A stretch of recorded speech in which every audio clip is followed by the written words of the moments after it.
Bonjour, c'est quoi la physique de l'extrême? Je me suis dit que j'allais vous économiser 200 pages de lecture en vous expliquant en une minute ce que c'est.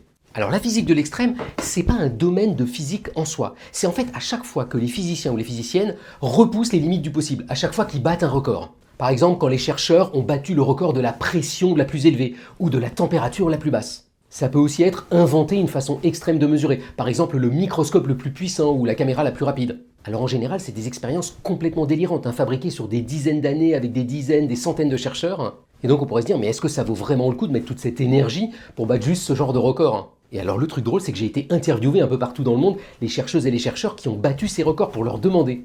Et le truc incroyable, c'est qu'ils ne s'étaient même pas rendus compte eux-mêmes qu'ils avaient battu un record. En fait, ils s'en fichent complètement des records. Ce qui les intéresse en fait, c'est repousser les limites pour voir ce qu'on va y découvrir. Comment va se comporter la matière? Comment vont se comporter les lois de la physique? Est-ce qu'on va voir des nouvelles choses apparaître? Et la réponse, c'est oui. Par exemple, il y a des chercheurs qui se sont rendus compte qu'en écrasant du gaz entre deux diamants, ils arrivaient à créer le meilleur supraconducteur sur Terre.